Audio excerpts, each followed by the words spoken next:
꿈다운 라디오, 꿈다운 새벽 책방, 오늘도 기분 좋게 시작합니다. 무심코 하는 말이 아니다. 천진한 말이 아니다. 불로소득이나 선물을 요구하라는 게 아니다. 하나님은 아무 소원이나 들어주는 존재가 아니다. 아마 이 때문에 마태복음 4장 7절에서 그리스도가 또 기록되었을 때 주 너희 하나님을 시험하지 말라고 했을 것이다. 이 이야기는 진실로 구함의 문제다. 소망과 일치하지 않는 것은 남김없이 포기해야 한다. 그러지 않는다면 진실로 구하는 것이 아니기 때문이다. 해야 하는 일을 하지 않고서는 원하는 걸 가질 수 없다니라며 억울해하는 어린애처럼 굴면 안 된다. 그걸로는 부족하다. 구하고 찾고 두드린다는 건 미처 끝내지 못한 것으로 돌아가 이제 그걸 끝내기 위해 필요한 모든 일을 한다는 뜻이다. 또한 무엇을 구해야 하는지 안다는 뜻이다. 그것은 신에게서 나올 만한 것이어야 한다. 달리 구할 수 있다면 왜 신에게 구하겠는가? 잠시 필요한 조건이 모두 갖췄다고 상상해 보자. 당신 안에서 적절한 순간에 불러내기를 기다리는 가능성이 있고, 당신 바깥에는 당신이 깨닫고 배워야 할 모든 게 있다. 하지만 그걸로는 부족하다. 좋은 것, 나쁜 것, 참을 수 없는 것을 전부 아우르는 그야말로 모든 것이 필요하다. 어떤 일이 잘 되지 않을 때 문제를 분석하고 해결하고 사과하고 뉘우치고 바꿔야 한다는 걸 우리는 잘 안다. 해결하지 않고 내버려 둔다고 문제가 정지 상태로 가만히 있는 게 아니다. 히드라처럼 거기서 새로운 머리가 자란다. 한 번의 거짓말, 한 번의 해피는 더 많은 거짓말, 더 많은 해피를 부른다. 한 번은 자기 기만은, 한 번의 자기 기만은 또 다른 거짓을 불러내 원래의 거짓된 믿음을 보강한다. 파탄이 난 관계를 방치하면 당신의 평판은 엉망이 되고 당신 자신에 대한 믿음도 무너져 더 나은 관계를 새롭게 시작할 가능성을 끌어내린다. 과거의 과거의 실수를 인정하고 받아들이려는 의지나 능력을 갖추지 못하면 실수의 원천은 더욱 커진다. 당신을 둘러싼 미지의 세계가 커질수록 그곳에 사는 괴물은 점점 포악해진다. 그동안 당신은 점점 더 약해진다. 당신이 될 수 있었던 사람보다 못하는 존재가 된다. 당신은 변하지 않기 때문에 변화를 통해 될 수 있었던 사람이 되지 못한다. 뿐만 아니라 그런 외면이 용인될 수 있다는 것을 알았기 때문에 미래에 같은 실수를 저지를 가능성이 커진다. 그 사이 당신이 외면했던 것은 더욱 세력을 키운다. 이런 일은 일회성으로 끝나지 않으며 긍정적인 피드백 순환과는 거리가 멀다. 따라서 당신이 틀렸다면 적어도 자기 자신에게 솔직히 고백하고 후회하고 변해야 한다. 그런 뒤 겸손하게 구하고 찾고 두드려야 한다. 당신은 이 모든 장애물을 극복하고 깨달음에 이를 수 있고 또 이르러야 한다. 삶의 모든 두려움과 마주할 용기를 끌어모으는 일은 결코 쉽지 않지만 그렇지 못했을 때의 그 결과는 너무 끔찍하다. 혼돈을 질서로 바꾸는 것은 우리의 운명이다. 과거가 무질서했다면 지금까지 남아있는 혼돈이 우리를 괴롭힌다. 어떤 정보, 중요한 정보는 부정적인 기억과 맞물려 있다. 마치 인격의 일부가 어딘가에 숨어 있다가 감정이 혼란스러워질 때만 나타나는 듯하다. 불쾌하지만 설명할 수 없는 형태로 남겨진 것은 우리의 항해를 이끄는 지도가 어떤 면에서 불충분하다는 사실을 가리킨다. 과거의 고통에서 벗어나고 싶다면 이 부정적인 것을 잘 이해해야 한다. 그래야 암초를 돌아서 미래로 나아갈 수 있다. 이때 치유의 힘은 그저 감정을 표출하는 데서 나오지 않는다. 그 힘은 정교한 인과론을 발전시키는 데서 나온다. 내가 왜 위기에 처했을까? 나를 위험하게 만든 외부 요인은 무엇이었을까? 내가 무엇을 하거나 하지 않고 있었기에 그토록 취약했을까? 부정적인 사건들까지 고려해 상황을 파악하고 이해하려면 내가 따르는 가치의 위계를 어떻게 변화시켜야 할까? 나의 낡은 지도를 얼마나 고통스럽게 많이 찢어내고 세워야 내 모든 경험을 설명해 줄 새로운 지도를 만들 수 있을까? 나에게는 없어져야 할 것을 버리고 더 현명한 인격으로 거듭날 수 있다는 믿음이 있을까? 당신의 상당 부분은 당신이 세운 가정으로 이루어져 있다. 이 가정이 당신의 세계를 조직한다. 믿었던 진리에 도전하지 않으면 토대가 흔들리고 벽이 허물어진다. 당신은 씁쓸한 진실을 피하지 않고 똑바로 마주해야 한다. 자기 자신을 지키기 위해서는 현재와 과거를 명확히 충분히 이해해야 한다. 당신을 끊임없이 괴롭히는 기억이 있는가? 그렇다면 그 고통에서 헤어날 가능성이 당신을 기다리고 있음을 기억하라. 여전히 나를 괴롭히는 기억이 있다면 아주 자세하게 글로 써보라.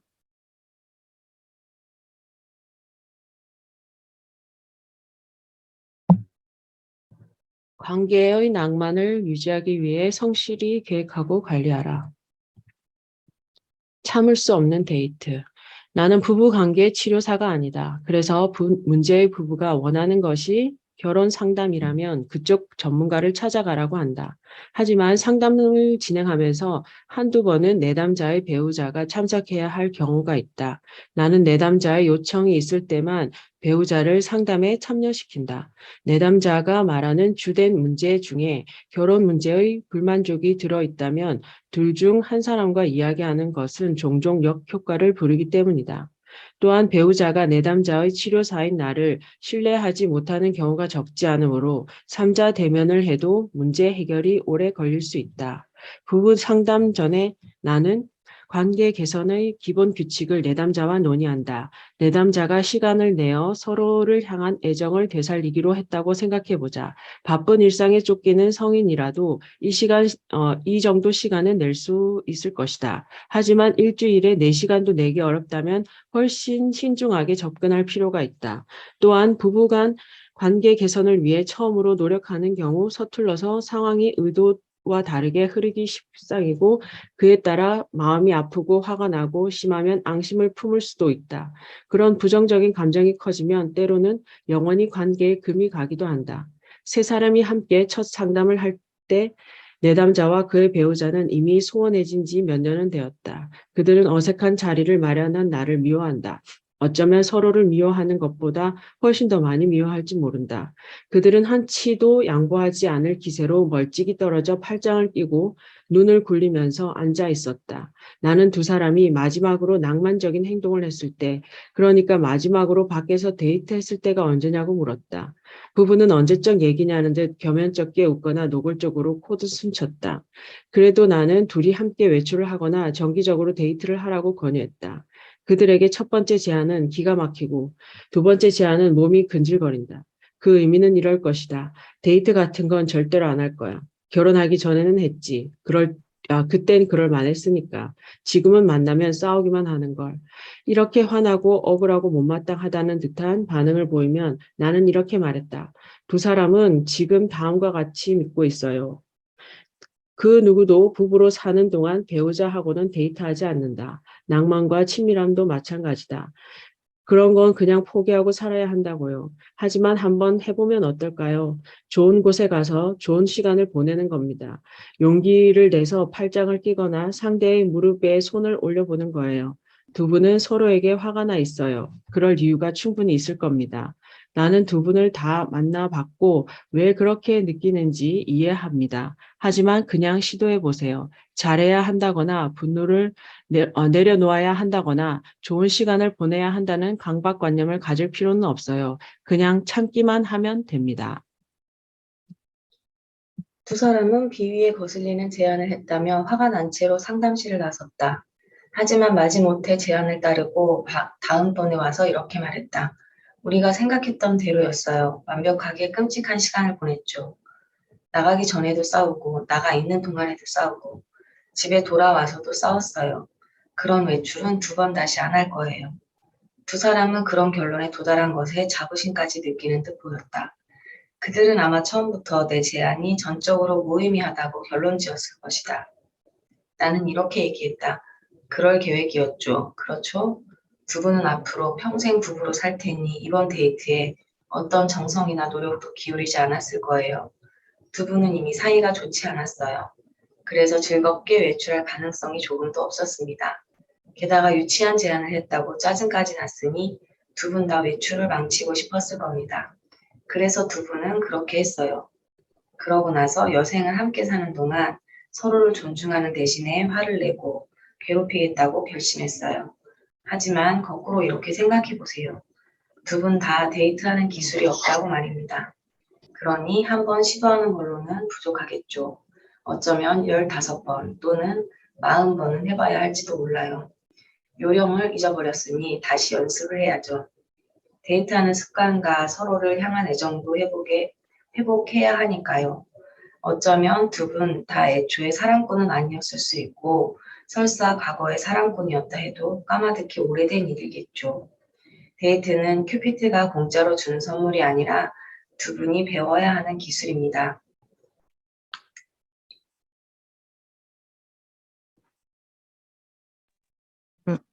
잠시만요. 당신이 결혼을 했고 일주일에 2번씩 부부 만날 시간을 보낸다고 가정해보자.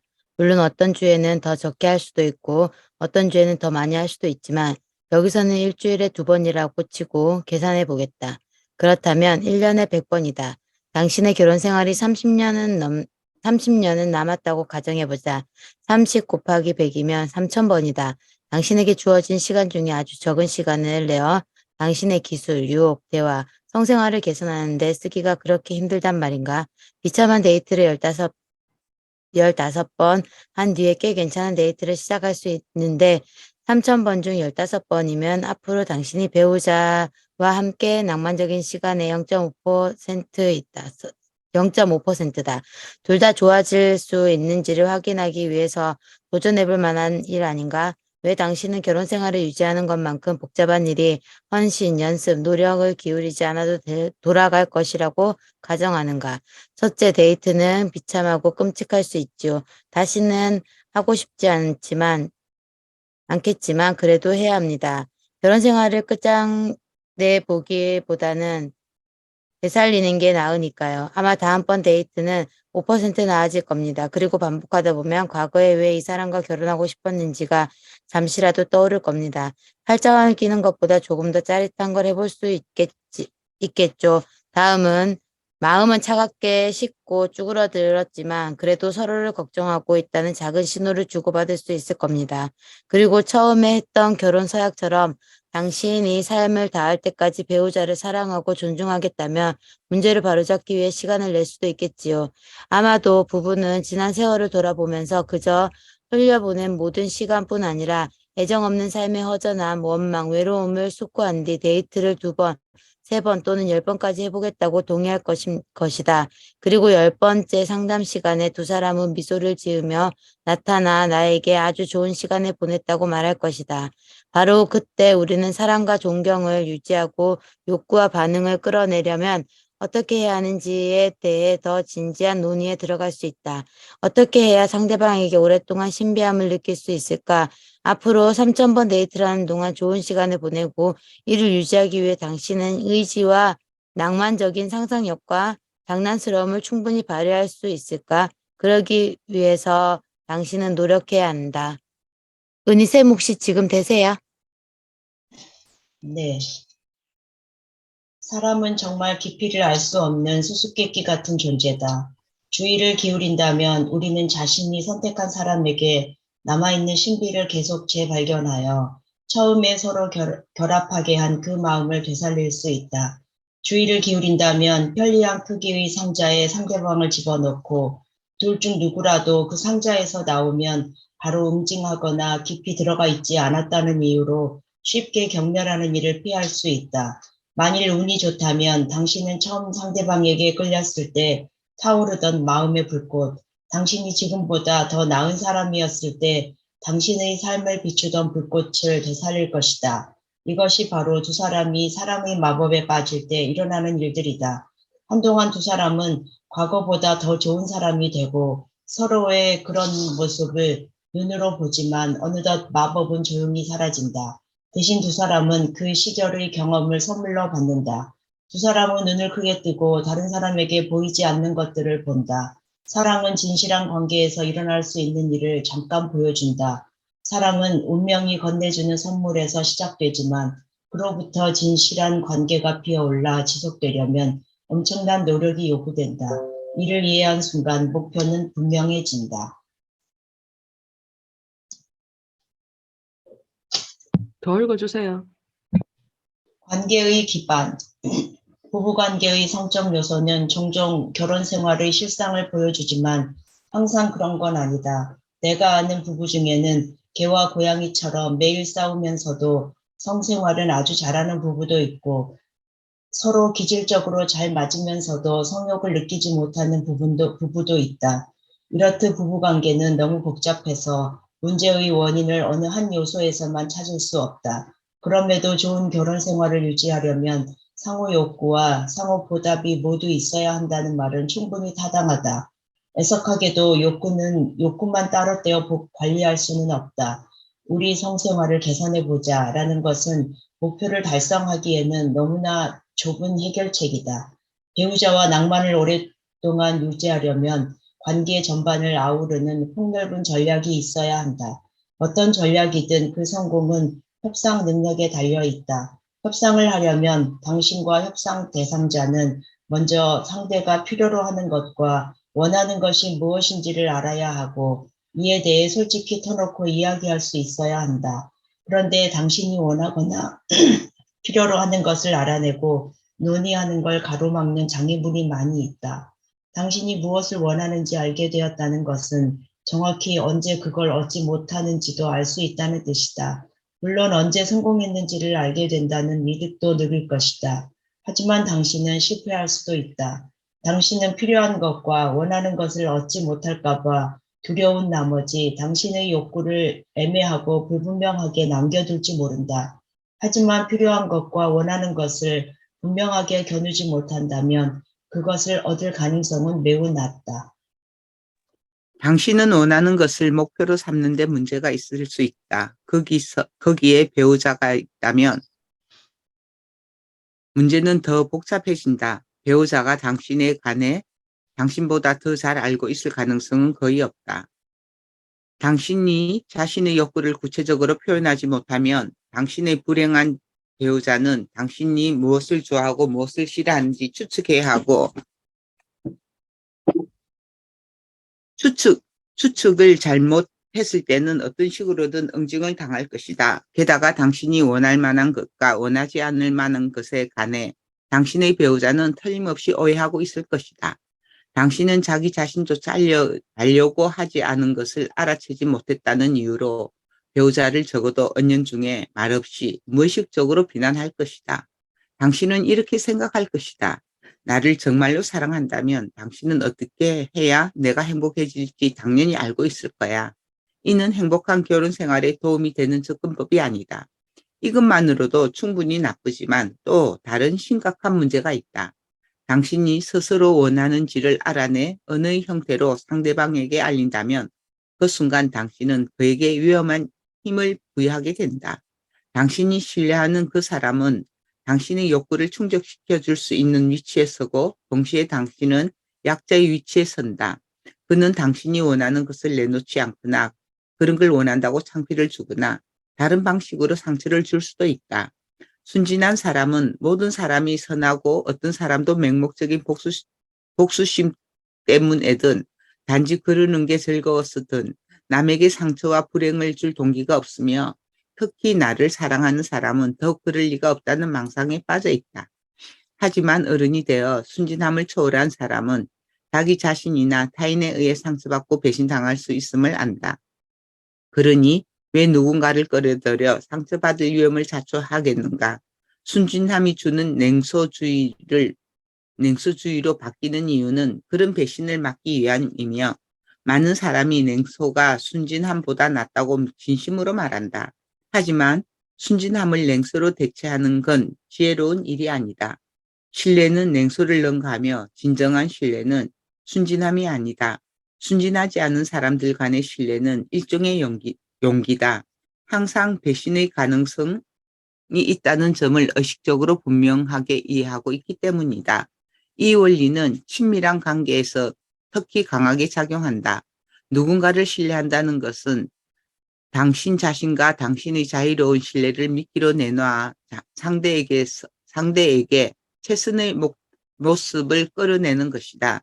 이는 위험을 감수해야 하는 일이지만 그렇게 하지 않으면 진실한 친밀감을 형성할 수 없다. 혼자 고투할 때는 힘들기만 한 삶의 문제들은 두 사람이 함께 대화로 극복할 수 있으니 그 정도 희생은 물론 충분히 감내할 만하다.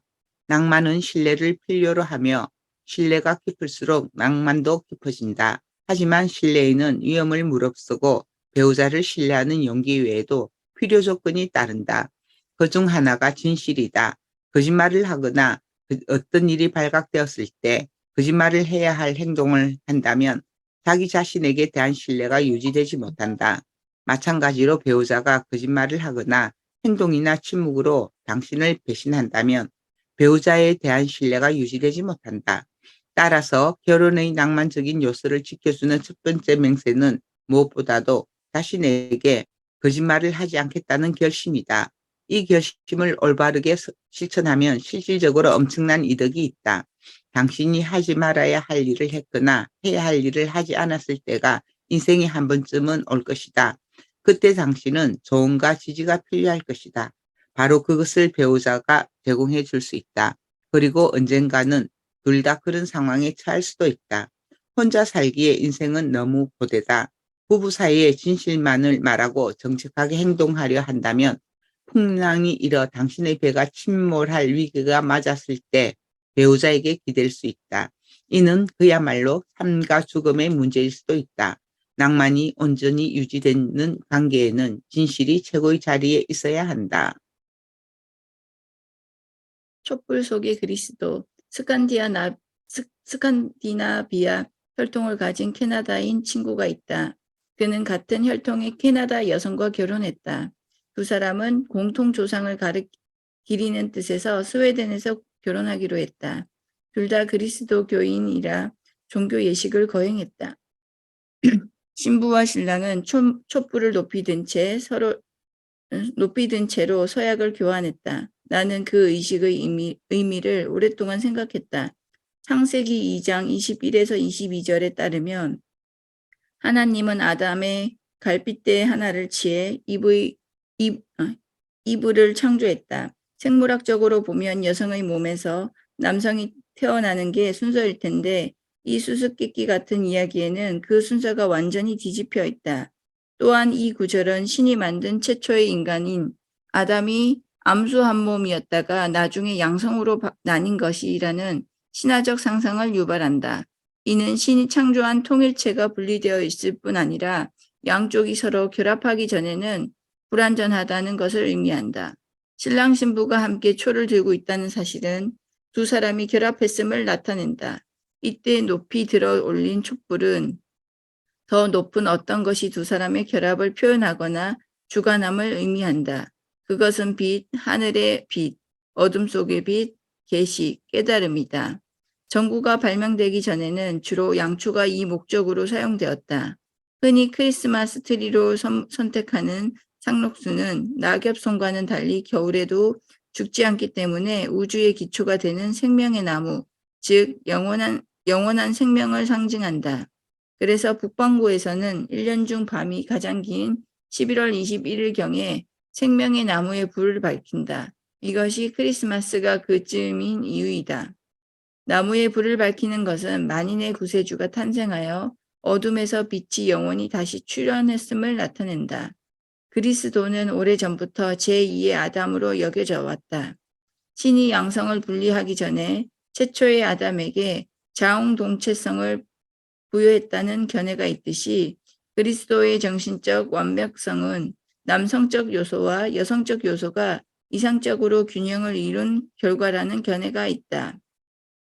하나로 합쳐진 개인들이 필사적으로 숨고 피하기를 중단하고 진실하게 살려고 노력하며 그들의 결합해서 나오는 빛으로 스스로를 바로잡기란 매우 어렵다. 그래서 두 사람이 영원한 서약을 엄숙하게 맹세하는 것이다.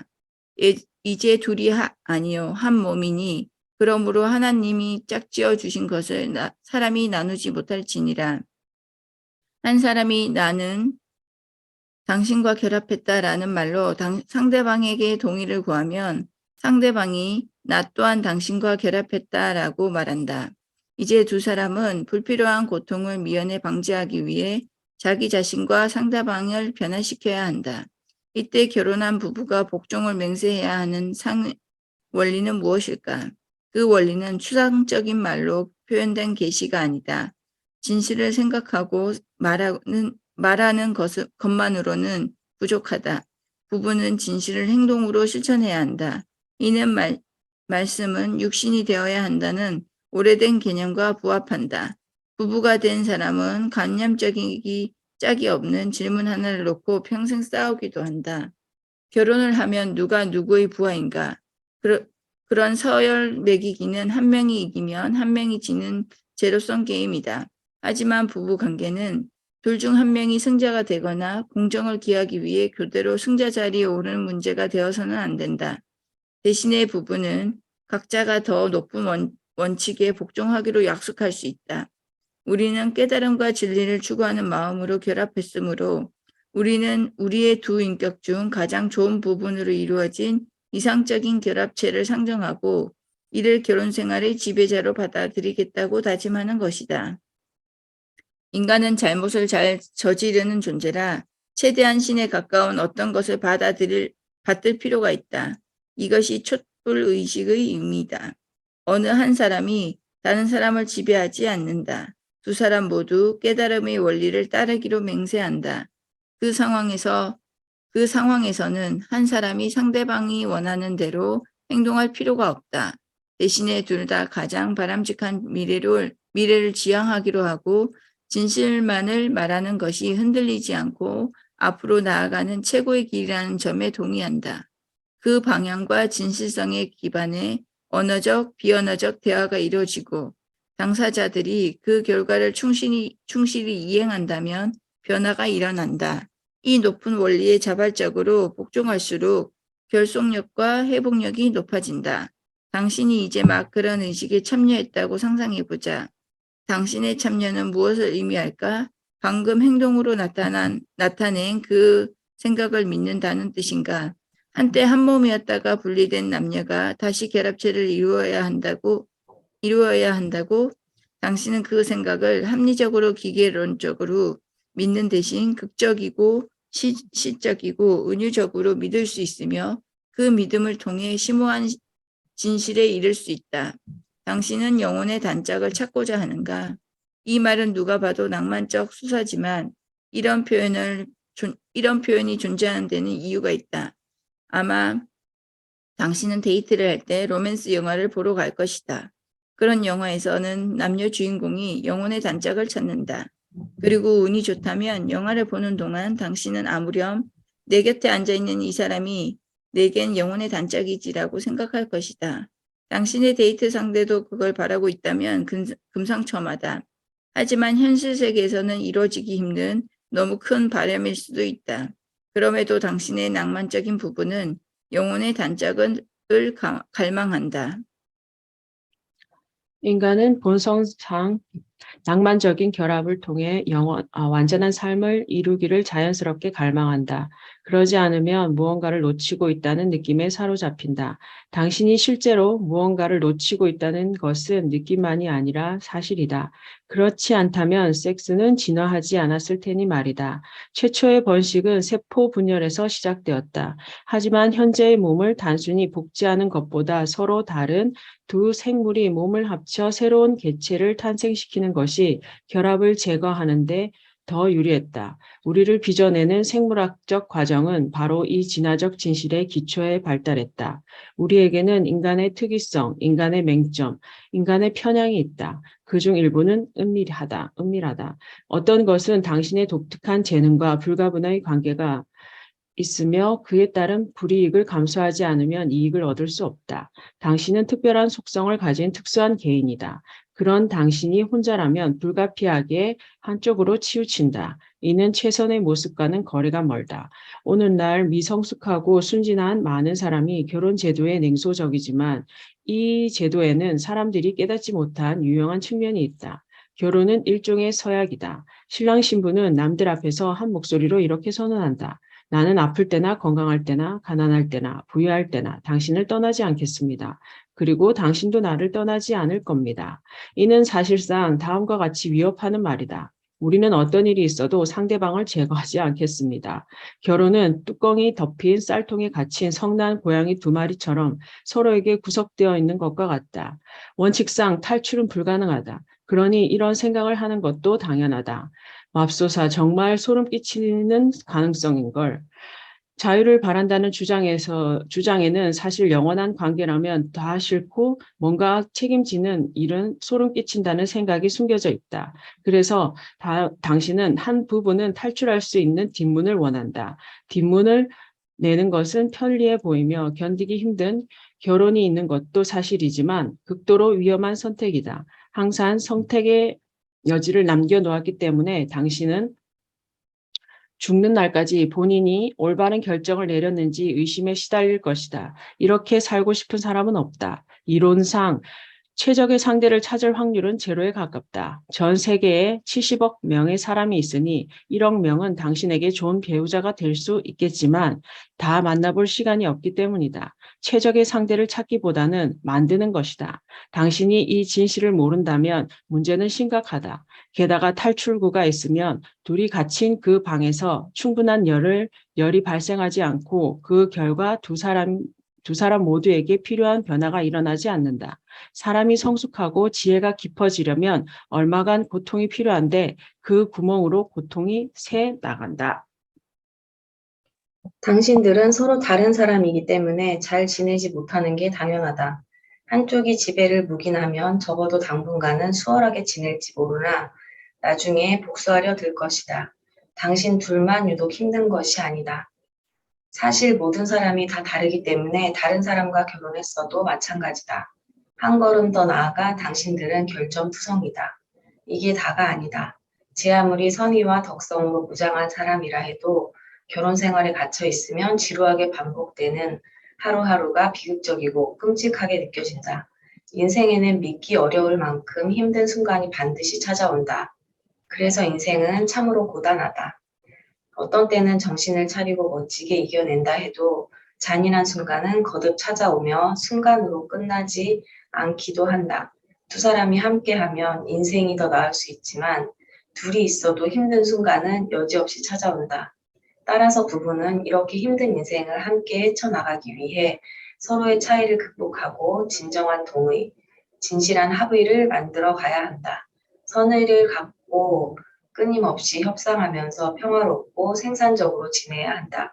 만일 그러지 못한다면 앞으로 60년 동안 서로의 목을 조일 것이다. 나는 임상심리학자로 일하는 동안 그런 상황에 놓인 가족을 숱하게 봐왔다. 5사람이 원안에 있고 각 사람이 자기 앞에 있는 사람의 목에 손을 올려두었다고 상상해보자. 몇십 년 후에는 5사람 모두 상대방의 목숨이 끊어질 정도로 힘을 주고 있다. 이는 자신의 속내를 털어놓지 않고 타협을 거부한 결과다. 사람들은 아마 오랜 시간에 걸쳐 소리 없이 외쳤을 것이다. 난 당신을 죽이겠어. 평생토록. 아마 당신은 가족 중 서서히 숨통을 조이고 싶은 사람이 있을지 모른다. 또는 가족 중에 당신에게 그렇게 하고 있는 사람이 있을 수도 있다. 아닐 수도 있고 제발 아니길 바라지만 충분히 흔한 일이다. 당신이 배우자와 타협하지 않을 때 당신이 처할 상황이다. 사회적 존재에게는 기본적으로 3가지 상황이 있다. 폭정, 노예, 협상이 그것이다. 폭정은 지배당하는 사람에게 분명히 안 좋지만 폭군에게도 좋지 않다. 폭군에게는 왕으로서의 고상함은 없고 냉소, 잔인성, 무절제한 분노와 충동만 있기 때문이다. 노예는 비참하고 불행하고 원통하다. 노예는 손에 넣을 수 있는 모든 수단을 동원하여 폭군에게 복수하려 하고 폭군은 온갖 저주와 상해에 시달리는 신세가 된다. 상대방에게 방망이를 휘둘러서 최선을 끌어내기는 쉽지 않다. 특히 좋은 일을 하려고 할 때는 더욱 어렵다. 그런데도 폭군이 되고 싶다면 이것을 기억해라. 노예는 비록 하잘것없고 의미 없는 복수일지라도 기회가 오면 반드시 감행할 것이다. 일전에 아내에게 끔찍한 이야기를 들었다. 말기 환자 병동에서 봉사를 할 때 어느 부부를 보았다고 한다. 아내는 죽어가는 남편의 손톱을 깎아주고 있었다. 그런데 너무 짧게 자르고 있었다. 똑똑 소리가 날 때마다 생살에 상처가 생겨 피가 났다. 그런 일을 목격할 때 현명한 사람은 끔찍한 진실을 깨닫는다. 저기서 무슨 일이 벌어지고 있는지 정확히 알 것 같다.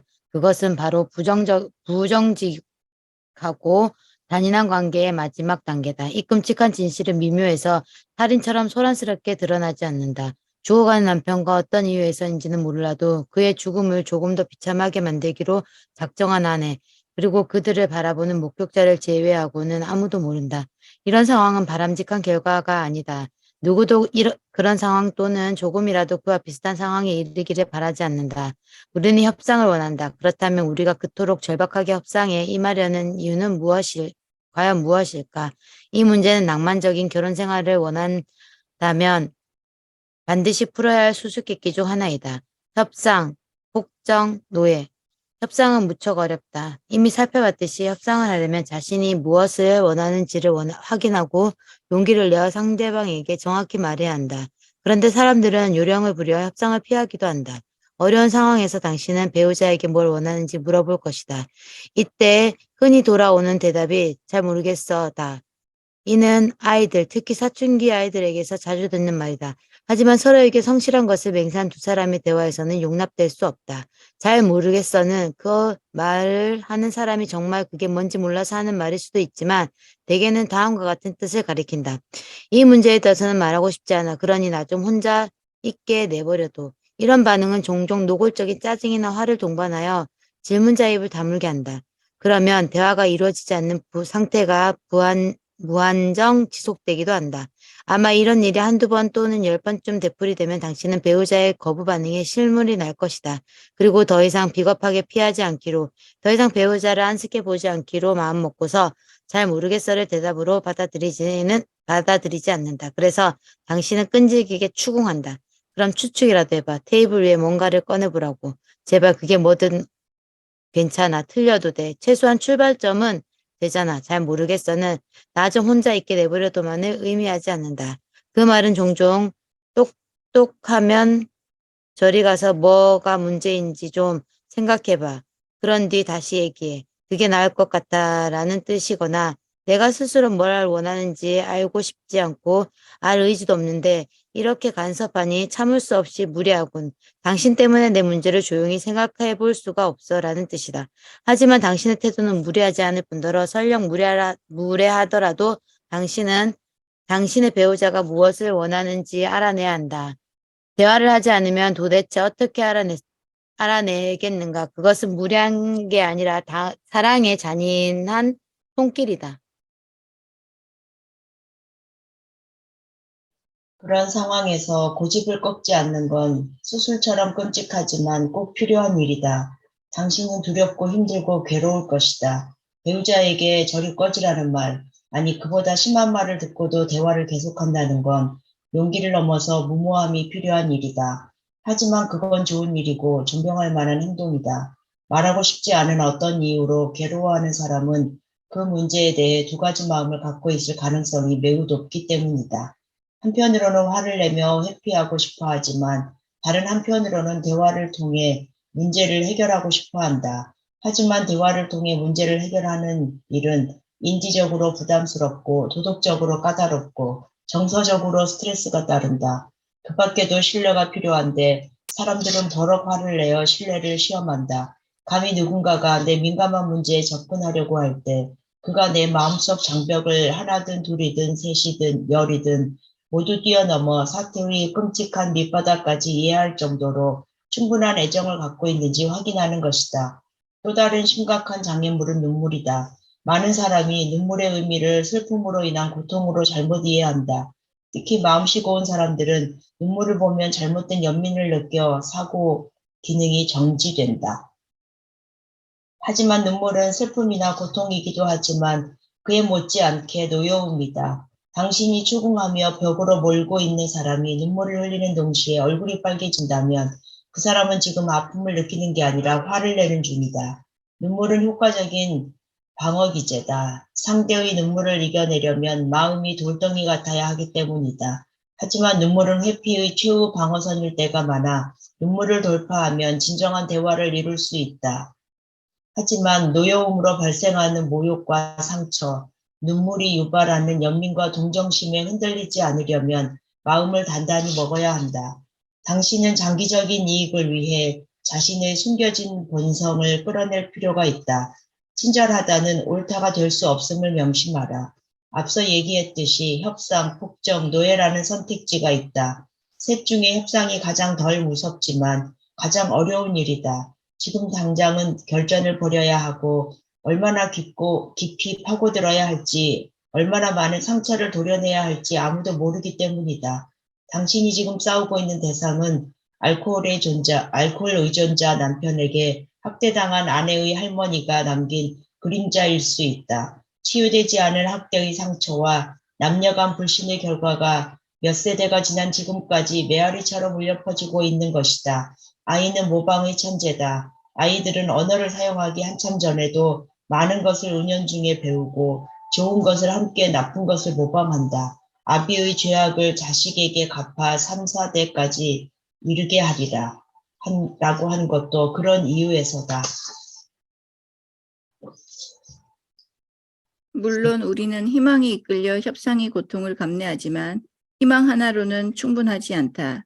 희망과 함께 절박함이 필요하다. 이때 죽음이 우리를 갈라놓을 때까지라는 구절이 유익하다. 이 말을 진지하게 받아들여라. 당신네 두 사람은 좋든 싫든 떨어질 수 없는 사이다. 이 맹세의 핵심은 서로를 구원해 줄 수 있는 건 둘뿐이라는 점. 두 사람이 함께해야 이 지상에서 구원에 가장 가까이 다가갈 수 있다는 점이다. 건강만 버텨준다면 당신은 앞으로 60년 동안 약속의 땅을 찾아 사막을 건너는 모세처럼 모래밭 위를 걸을 것이다. 평화가 오기까지 산더미처럼 쌓인 문제를 하나도 빠짐없이 해결해야 할 것이다. 그래서 결혼을 했으면 진정한 어른이 되어 마치 당신의 목숨, 아니 영혼을 걸고 평화를 위해 전력을 다해야 한다. 때로는 회피, 노여움, 눈물에 기대고 싶고 이 모든 것을 피해 이혼이라는 뒷문으로 빠져나가고 싶을 때일지 모른다. 하지만 당신이 화를 내고 울다가 결국 헤어진다면 실패는 당신을 유령처럼 따라다닐 것이다. 당신의 고질적인 문제는 그대로이고 협상 기술은 여전히 형편없을 테니 다음에 새롭게 시작한 관계에서도 실패는 불보듯 뻔하다. 마음 한구석에 탈출 가능성을 숨겨둔 사람들이 있다. 이 사람들은 영원하겠다는 약속을 피할 수 있지만 변화를 이룰 수는 없다. 변화는 긁어 모을 수 있는 모든 노력을 요구하기 때문이다. 하지만 어려움을 극복하고 협상을 성사시키고 나면 멋진 미래와 성공이 따라온다. 행복한 결혼 생활을 이루고 유지하는 삶 말이다. 이렇게 역경을 딛고 마침내 달성한 평화로운 결혼 생활은 피부로 느낄 수 있는 값진 성취지만 쉽지 않아서 자주 보기 힘들다. 인생에 그 정도로 큰 성취를 꼽자면 4가지가 될 것이다. 노력해서 견실한 결혼 생활을 이뤘다면 이것이 첫 번째 성취다. 그때 우리는 아이를 낳아 키울 수 있는 튼튼하고 안정적인 집, 정직하고 즐거운 가정을 세울 수 있다. 이제 당신이 아이를 낳았다면 이것이 두 번째 성취다. 당신은 최선을 다해야 할 더 큰 책임을 안게 된다. 당신이 운이 좋고 신중하다면 아이들은 훌륭하게 잘 자란다. 아이들이 다 크고 나면 당신의 손자, 손녀들이 그 빈자리를 새롭게 채운다. 우리는 마치 30살에 죽을 것처럼 살아가지만 실제로는 아주 오래 산다. 그럼에도 인생은 순식간에 지나가는 법이다. 따라서 다른 사람들이 하듯 결혼도 하고 아이도 낳고 손주도 않으며 인생의 절반 이상을 차지하는 고통과 아픔을 겪어보는 편이 바람직하다. 그것들을 놓치면 인생은 아주 위험해진다. 지혜롭지 못한 데다 냉소주의에 물든 젊은이들은 단정적으로 이렇게 말한다. 난 아이를 갖고 싶지 않아. 19살의 많은 젊은이가 그렇게 말한다. 어떤 면에서는 충분히 이해할 수 있다. 그들은 19살이고 시간이 있기 때문이다. 솔직히 19살짜리가 뭘 알겠는가. 그리고 27살 되었을 때도 많지는 않지만 그렇게 말하는 사람이 있다. 특히 자기 자신에게 솔직하지 못한 여성이 그런 편이다. 그리고 45살이 되어 과거 시제로 그렇게 말하는 사람이 있다. 그들 중 일부는 진심일지 몰라도 대부분은 속아 뛰쳐나간 뒤에 외양간 문을 닫으며 자신을 다독이는 중이다. 아무도 아이를 갖는 문제에 대해 진실을 말하지 못한다. 젊은 여성들이 진정으로 원하는 것이 무엇인지에 관해 우리는 그들에게 거짓말을 하고 있다. 그러나 그 사실을 대놓고 말하는 것은 지금 우리 문화에서 금기시되고 있다. 대신 인생의 주된 만족은 경력에서 찾아야 한다는 참으로 이상한 주장이 퍼져 있다. 하지만 임상에서나 대학에서나 내가 경험한 바에 따르면 29, 35, 심지어 40이 될 때까지도 아이를 낳는 데 따르는 희생은 그 무엇도 치르지 않겠다고 고집하는 여성은 흔치 않았다. 개인의 특출함이나 재능, 교육 수준, 자기개발, 부모의 바람, 시기 어린 망상, 문화적 세뇌와 정말 상관없이 말이다. 여기까지 할까요? 네, 네. 여기까지 하시죠. 감사합니다. 저희 사진 찍고 갈게요. 네. 사진 찍겠습니다. 하나, 둘, 셋. 네, 감사합니다. 감사합니다. 감사합니다.